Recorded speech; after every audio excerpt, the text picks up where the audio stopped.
আমার মা লুচি ভাজছে। My mother is frying luchi. Good morning to all, আশা করি প্রত্যেকে ভালো আছেন। আর অন্য অন্য দিনের মতো আজও বেশ কয়েকটি নতুন সেন্টেন্স নিয়ে আলোচনা করব। আশা করি এগুলো আপনাদের অবশ্যই হেল্পফুল হবে এবং আমি বলবো যে অবশ্যই আপনারা নিজেদের সঙ্গে সঙ্গে বাড়ির বাচ্চাদেরকেও এই ইংরেজিগুলো শেখাবেন, দেখবেন ওরা অনেকটা ইংরেজিতে ডেভেলপ করে যাবে। ঠিক আছে, তাহলে চলুন ভিডিওটি শুরু করা যাক। বৃদ্ধ লোকটি ঘুমিয়ে পড়েছিল। The old man had fallen asleep. আমার বাবা আমাকে একটি গল্পের বই দিয়েছিলেন। My father gave me a storybook. ফুল তুলো না। Don't pluck flowers. চলো আমরা একটু হেঁটে আসি।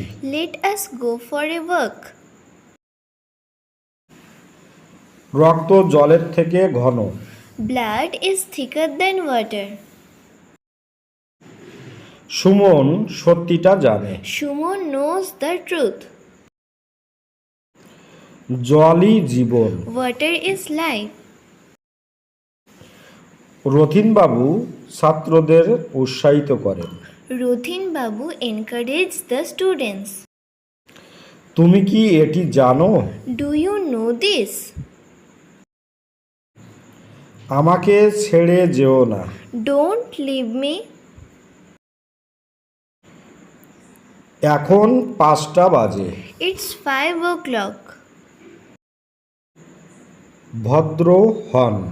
Be modest. দক্ষ হও। Be skilled. আমাকে এটা করতে বাধ্য করো না।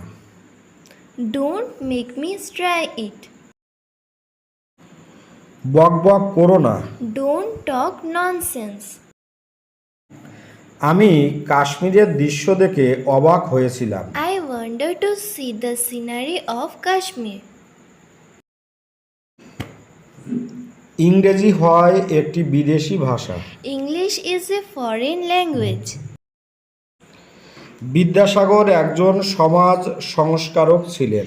Bidyasagar was a social reformer. মেয়েটি রান্নার কাজে তার মাকে সাহায্য করে। The maid helps her mother for cooking. ভিডিওটি তাহলে এখানেই শেষ করছি।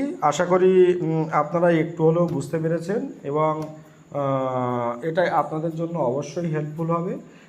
তাই এই আশা রেখে আজকের মতো ক্লাসটি শেষ করলাম। ভালো থাকবেন সবাই, আপনাদের দিনটি শুভ হোক। Have a good day.